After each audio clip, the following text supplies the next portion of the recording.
Howdy! Welcome to Aspire Mountain Academy. I'm Professor Curtis, your instructor for this course in Introductory Statistics. In less than 10 minutes, this video finishes the examination of common pitfalls started in the previous mini-lecture. We'll then review all the common pitfalls from both lectures and finish with a short activity to test our knowledge. Let's get started. Sometimes misunderstanding the difference between precision and accuracy can lead users of statistics into pitfalls. Many incorrectly assume these two concepts are synonymous. Although they are related, precision and accuracy are not the same animal. Precision means that measurements are close to each other, but accuracy means that measurements are close to a standard. So data could be either precise or accurate, or both, but being one doesn't necessarily mean being the other as well. Let's look further at the subtle but important differences between precision and accuracy. Suppose we have data which are precise but not accurate. That would be like shooting at a target and getting all your shots close together but nowhere near the target. These values are precise because they are close to each other, but they're not accurate because they're not close to the standard, which is the center of the target. Likewise, data values which are accurate but not precise are close to the target but not to each other.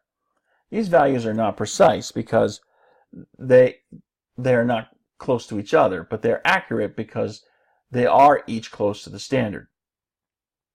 Now, if the data points are spread out from both one another and the target, they are neither precise nor accurate. To be both precise and accurate, the data points need to be close to each other, this is the precision part, and close to the standard, this is the accuracy part. And this is what you're shooting for on both the rifle range and in your data sets. Many who misuse statistics do so with percentages. The example shown here highlights an ad from Continental Airlines about lost baggage, which said, "We've already improved 100% in the last 6 months." Well, what exactly does that mean? 100% is everything. So are you saying that you improved everything?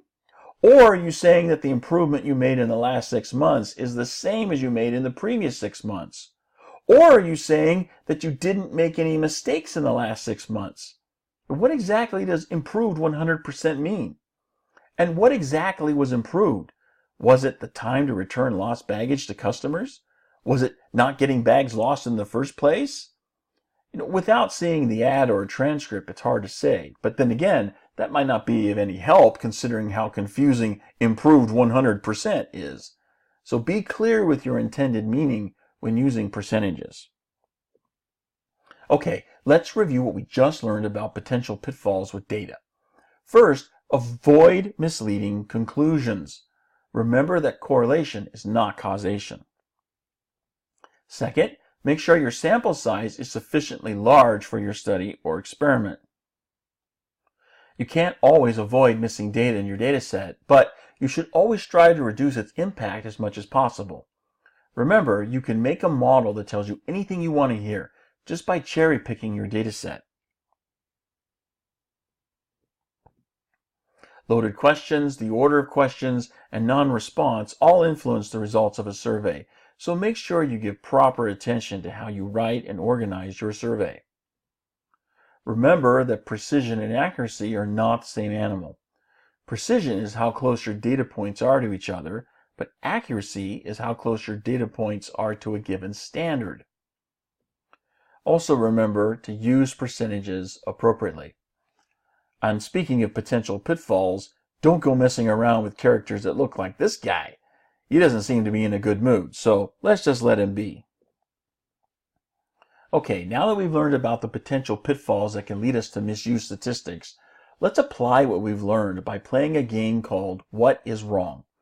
I'll give you an example of a statistical study. You'll then have a few seconds to tell me what's wrong with the study, after which we'll discuss the right answer. Please don't just sit and wait for the pause to expire or fast forward the video. We learn best by engaging the content in active learning. So use the space I'm giving you to make a response. You can then use the feedback I give immediately following to fill any knowledge gaps.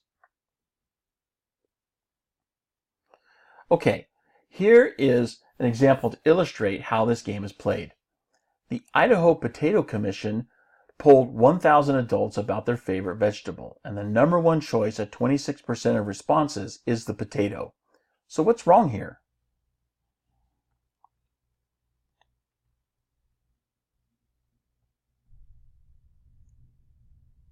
Well, this study is potentially biased. The results match the interests and agenda of the organization that funded the study. I like potatoes as much as the next guy, perhaps more if you cover them with gooey melted cheese and bacon, or chili, or all three. But the results of this study would be more believable if the Idaho Potato Commission had nothing to do with it. Okay, now it's your turn. Here's the first player up to bat. USA Today conducted an online poll. Of the 728 internet users who chose to respond, 41% of them said that their major in college prepared them very well for their chosen career. What's wrong here?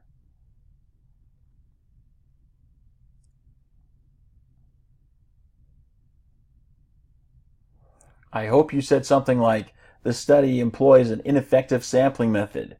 It uses what's called a voluntary sample. This is where participants choose whether or not to participate in a survey. Because a sample comprised entirely of those who respond to voluntary sample surveys is not representative of the larger population that contains both those who will and those who won't respond to surveys, the results are biased and won't lead to any conclusions you could confidently apply to the larger population. Let's take a look at the next one. In recent years, both the number of cell phones and the number of pirate raids at sea have both increased. A statistical study shows a strong correlation between these variables. Therefore, we should stop using cell phones because they produce pirates. What's wrong here?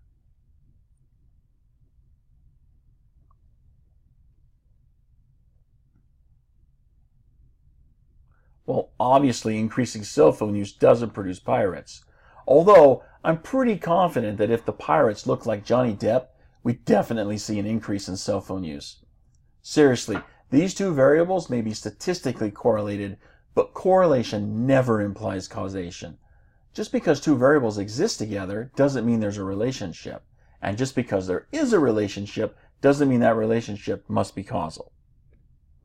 Okay, next at bat we have a cancer researcher who experimented with mice. Among his data were these figures obtained from 6 groups of mice. You can see them here on the screen. Each group had 20 individual mice. What's wrong here?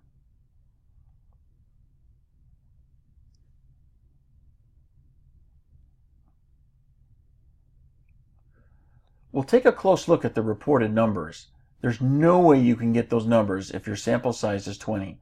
Because each possible percentage value ends in either a 0 or a 5. Here are some example calculations that illustrate that point. If you have, say, 14 out of 20 mice, then you have 14 divided by 20, or 70%.